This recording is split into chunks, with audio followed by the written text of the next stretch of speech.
नमस्कार, आप सभी का स्वागत हमारे खास कार्यक्रम आत्मनिर्भर भारत में। मैं हूं मुकुल शर्मा। इस कार्यक्रम में आपको हम बताएंगे कृषि और किसानों के कल्याण के लिए सरकार कौन कौन से कदम उठा रही है और खासतौर से कोविड-19 जो महामारी है इसकी लड़ाई में हमें और किन बातों का ख्याल रखना होगा जिससे डटकर इस लड़ाई में हम ना सिर्फ जीत भी सकें बल्कि इसका डटकर मुकाबला कर सकें। आइए देख लेते हैं कार्यक्रम में क्या है आज नया। कोची रिफाइनरी में एक बहुत बड़ा अस्थायी कोविड केंद्र स्थापित। आयुष मंत्रालय ने राजधानी क्षेत्र में बढ़ाया वितरण कार्यक्रम, खासतौर से आयुष 64 जो कि एक बहुउद्देशीय फार्मूला है कोविड-19 महामारी से लड़ाई के लिए। प्रधानमंत्री ने पीएम किसान योजना के तहत वित्तीय लाभ की 8वीं किश्त जारी की। प्रधानमंत्री ने पीएम किसान योजना के तहत 19,000 करोड़ रुपए से अधिक की राशि किसानों के खाते में हस्तांतरित की। प्रधानमंत्री ने पीएम किसान योजना के तहत करीब 9.5 करोड़ से अधिक लाभार्थी किसानों के खातों में ये राशि हस्तांतरित की। प्रधानमंत्री ने कहा कि किसान कृषि में नए नए तरीके आजमा रहे हैं। प्रधानमंत्री ने कहा कि चुनौती भरे इस दौर में किसानों ने कृषि और बागवानी क्षेत्र में रिकॉर्ड उत्पादन किया है। कोरोना काल के दौरान किसानों के खाते में 60,000 से अधिक की राशि हस्तांतरित की गई है और बीते वर्ष के मुकाबले एमएसपी पर 10% से अधिक गेहूं खरीदा जा चुका है। और आइए अब खबरें देखते हैं विस्तार से। केरल स्थित कोची रिफाइनरी में कोविड का अस्थायी एक बहुत बड़ा केंद्र स्थापित किया गया है। आपको बता दें, लगातार मरीजों को कई समस्याओं का सामना करना पड़ रहा था और इसी को ध्यान में रखते हुए कोची रिफाइनरी में ये बहुत बड़ा केंद्र स्थापित किया गया, जहां पर मरीजों को तमाम सुविधाएं उपलब्ध कराई जाएंगी। केरल के अंबाला मुगल में बीपीसीएल के कोची रिफाइनरी द्वारा संचालित स्कूल के परिसर से सटे परिसर में 100 बिस्तरों वाला स्थायी कोविड उपचार केंद्र आज खोला गया। भारत पेट्रोलियम कॉरपोरेशन लिमिटेड, जो कि भारत सरकार के पेट्रोलियम एवं प्राकृतिक गैस मंत्रालय के तहत एक महत्वपूर्ण सार्वजनिक उपक्रम है, इस केंद्र को मुफ्त ऑक्सीजन, बिजली और पानी मुहैया कराएगा। ऑक्सीजन की आपूर्ति एक समर्पित स्टेनलेस स्टील पाइपलाइन के जरिए की जाएगी। इस चिकित्सा सुविधा केंद्र में पहले चरण में 100 बिस्तर होंगे, जिसे बाद में बढ़ाकर 1,500 बिस्तरों तक किया जाएगा। कोविड-19 महामारी से लड़ने के लिए अलग अलग प्रयास किए जा रहे हैं। इसी में आयुष मंत्रालय की अगर बात की जाए तो आयुष मंत्रालय भी लगातार लोगों को न सिर्फ जागरूक कर रहा है बल्कि आयुष 64 जो कि एक बहुउद्देशीय फार्मूला है, इस संक्रमण को कम करने के लिए उसका भी लगातार वितरण बढ़ाया जा रहा है। आपको बता दें, राष्ट्रीय राजधानी दिल्ली में भी इसके वितरण कार्यक्रम को अब बढ़ा दिया गया है। आइए देखते हैं इस बारे में और अधिक जानकारी इस खास रिपोर्ट में। आयुष 64 और काबासुरा कुदीनीर के निःशुल्क वितरण के राष्ट्रीय अभियान पर बल देते हुए आयुष मंत्रालय ने राष्ट्रीय राजधानी में इसके वितरण केंद्रों के अपने नेटवर्क को और व्यापक किया है। अभियान की मुख्य सहयोगी सेवा भारती ने शुक्रवार से दिल्ली के 17 स्थानों पर आयुष 64 के वितरण का शुभारंभ किया। अगले 2 दिनों के समय में इस संख्या के 30 को पार करने की उम्मीद है।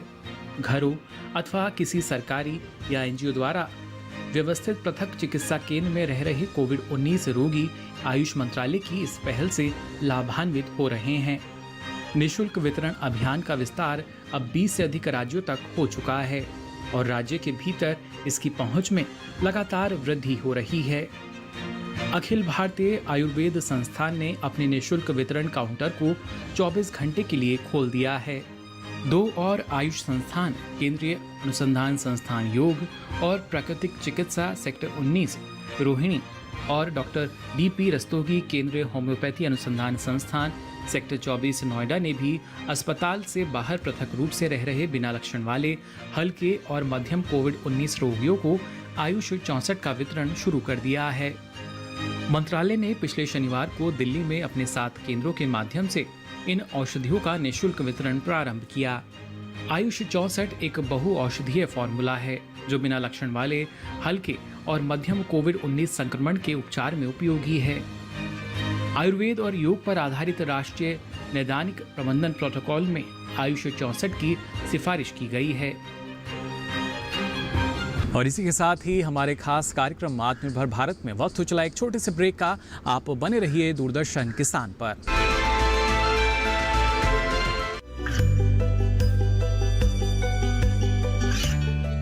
गांवों और पिछड़े क्षेत्रों में सरकारी योजनाओं की जानकारी पहुंचा। देश में कौशल और क्षमता विकास कर ग्रामीणों को सामाजिक बदलाव और विकास से जोड़ने की दूरदर्शन किसान की पहल चौपाल चर्चा देखें सोमवार से शुक्रवार सुबह 9 बजे।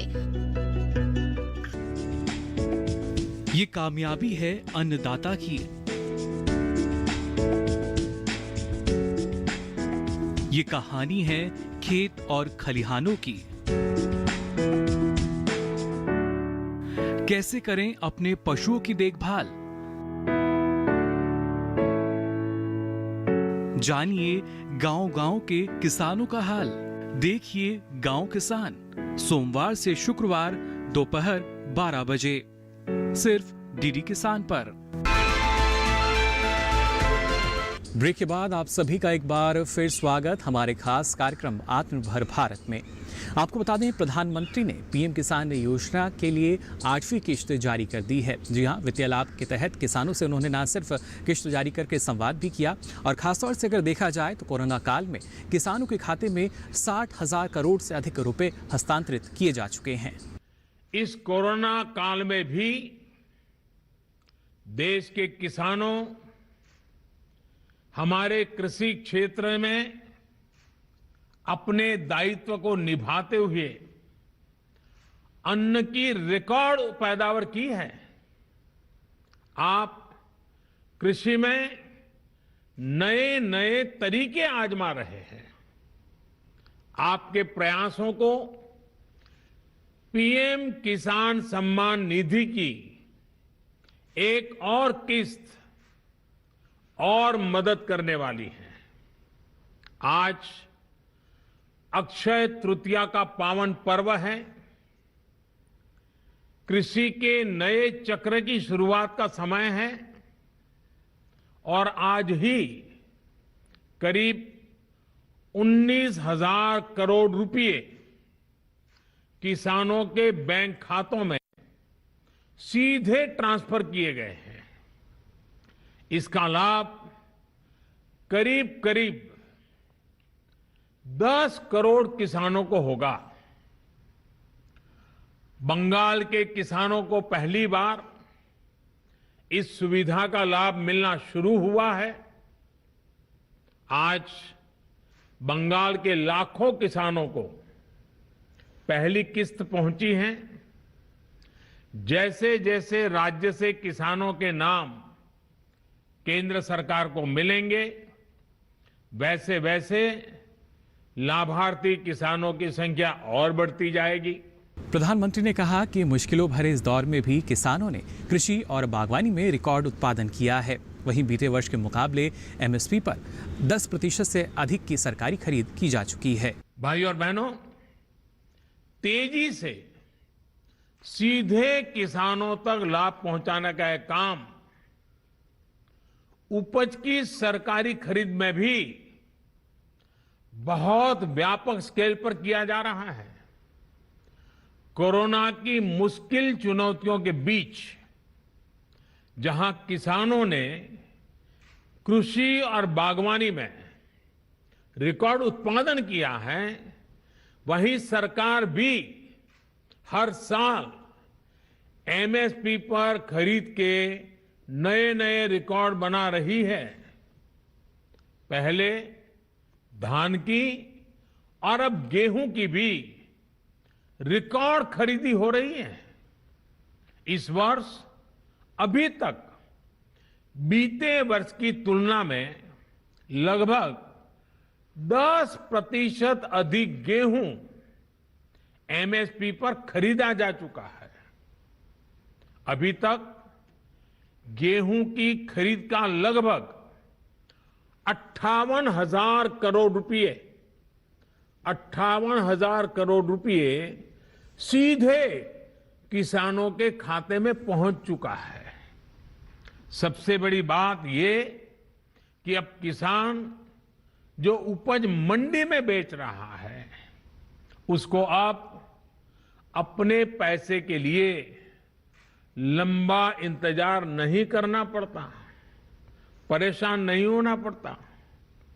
किसान के हक का पैसा सीधा उसके बैंक खाते में जमा हो रहा है।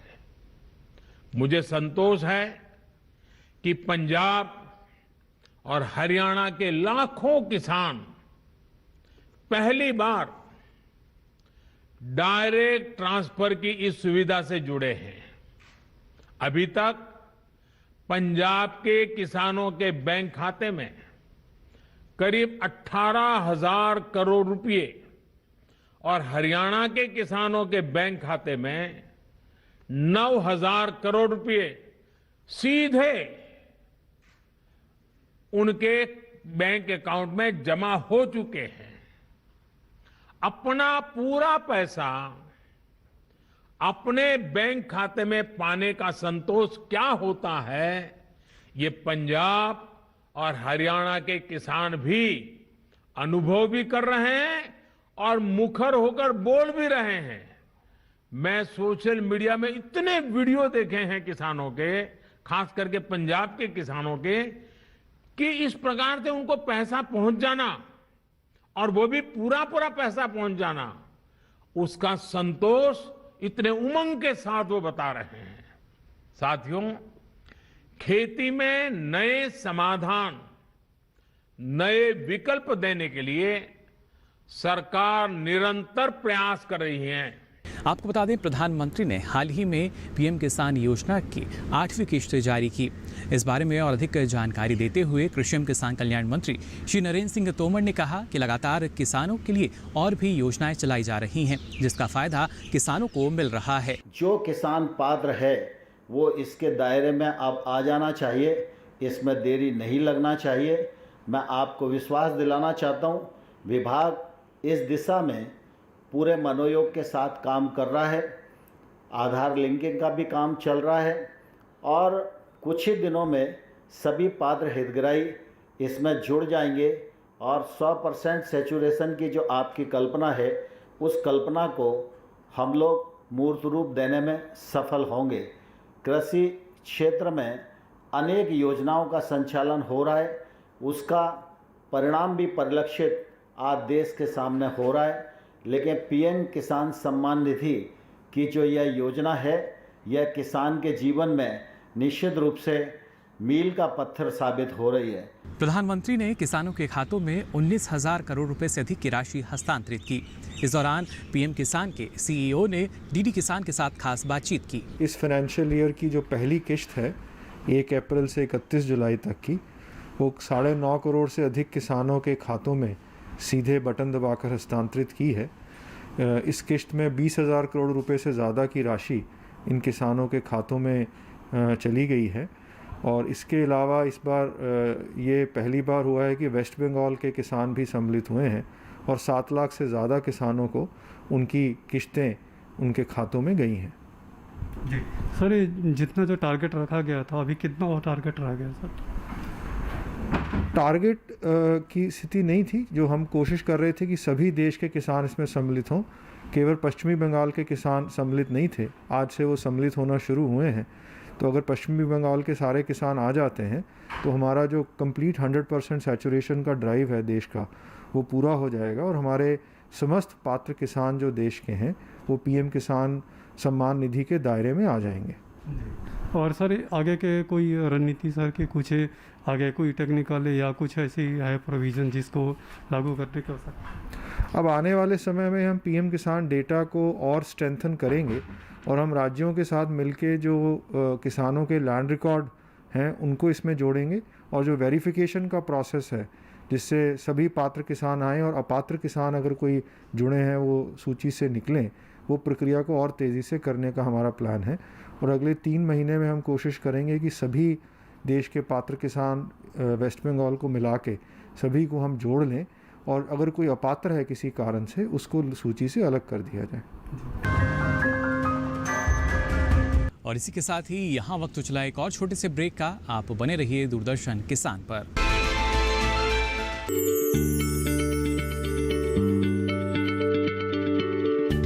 क्या आप किसी बीमारी से परेशान हैं? चाहते हैं डॉक्टर की सलाह? तो हम हैं आपके साथ। बताएंगे आपको जीने की राह। समस्याएं आपकी, समाधान देश के मशहूर विशेषज्ञों के। घर बैठे बात करें देश के जाने माने डॉक्टरों से। हमारे लाइव प्रोग्राम स्वस्थ किसान में हर शनिवार शाम 6 बजे से 7 बजे तक। खुशहाल होंगे खेत, पशु रहेंगे स्वस्थ, सरकारी स्कीम का होगा लाभ, जब एक्सपर्ट्स का मिलेगा साथ, आपके सवाल विशेषज्ञों के जवाब, सिर्फ एक फोन कॉल की दूरी पर। देखिए किसानों का अपना प्रोग्राम हेलो किसान, सोमवार से शुक्रवार शाम 6 बजे से सिर्फ दूरदर्शन किसान पर। ब्रेक के बाद आप सभी का एक बार फिर स्वागत हमारे खास कार्यक्रम आत्मनिर्भर भारत में।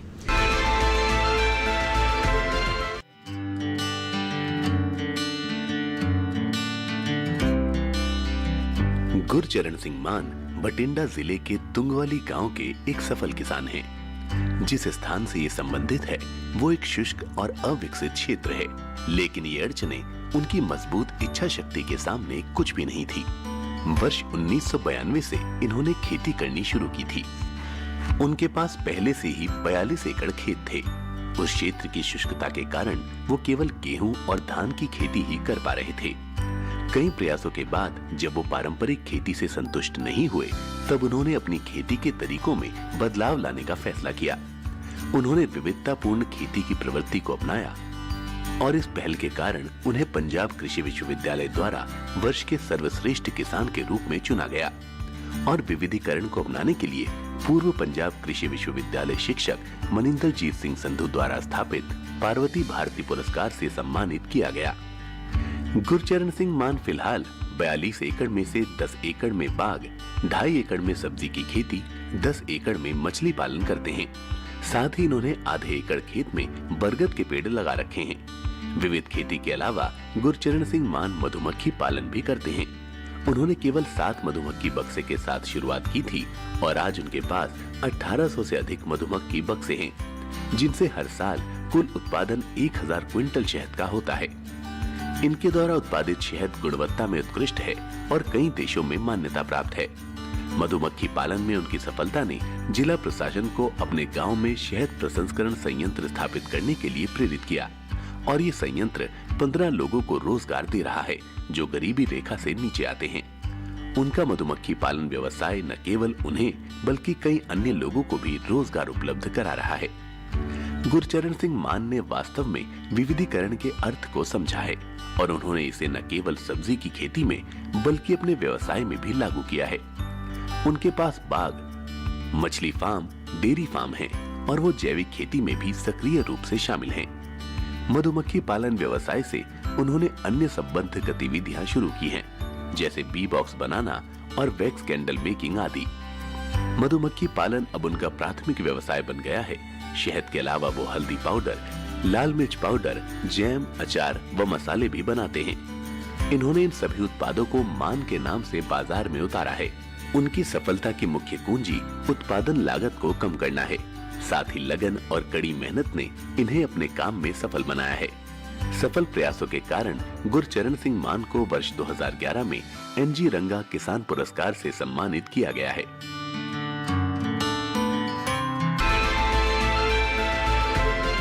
और आइए अब डालते हैं नजर कोरोना महामारी से बचाव के लिए, उसको खासतौर से फैलने से बचाने के लिए क्या हमें करना होगा। आइए देखते हैं ये खास संदेश। किसान फसल भी काटेंगे और फिर उसे बाजार भी लेकर जाएंगे। ये ऐसे काम है जिन्हें कोरोना संकट के बीच भी टाला नहीं जा सकता। किसानों का काम भी चलता रहे और बीमारी का फैलाव भी ना हो, इसके लिए कई तरह की सावधानियां अन्नदाता को अपनानी होंगी, जैसे बार बार साबुन से हाथ धोना, सामाजिक दूरी बनाए रखना, चेहरे पर मास्क लगाना, औजारों और मशीनों की साफ सफाई का ख्याल रखना, यानी मशीनों को सैनिटाइज करते रहे। इसी तरह परिवहन वाहनों, जूट बोरों या दूसरे पैकेजिंग सामान को भी इस्तेमाल से पहले सैनिटाइज करें। बेहतर होगा कि ज्यादातर काम मशीनों से किया जाए और मशीन के पास केवल आवश्यक संख्या में ही मजदूरों को जाने दिया जाए। जिन हिस्सों में कटाई या चुनाई का काम हाथों से हो रहा है, वहां 4 से 5 फीट की पट्टियों में काम करें। इससे मजदूरों के बीच दूरी बनाने में मदद मिलेगी। जहां तक संभव हो, कृषि कार्य समय अंतराल पर करें ताकि बहुत ज्यादा मजदूर इकट्ठा ना हो। काम पर जाने पहचाने लोगों को ही लगाए और उनसे भी जरूरी पूछताछ कर ले ताकि संदिग्ध या विषाणु वाहक शख्स से बचा जा सके। कटाई के बाद फसल का संग्रहण 3 से 4 फीट की दूरी पर छोटी छोटी ढेरियों में किया जा सकता है। साथ ही खेत के स्तर पर प्रसंस्करण के दौरान प्रति ढेरी 1 से 2 व्यक्तियों दिया जाना चाहिए। गेहूं, मक्का और मूंगफली के लिए उपयोग में लाए जाने वाले थ्रेशर की भी उचित साफ सफाई करें। मशीनों के जिन हिस्सों को बार बार हाथ से छूने की जरूरत पड़ती हो, उन्हें साबुन से धोते रहें। तो आज के लिए हमारे खास कार्यक्रम आत्मनिर्भर भारत में बस इतना ही। फिर हाजिर होंगे नई जानकारियों के साथ। तब तक के लिए दीजिए इजाजत। नमस्कार।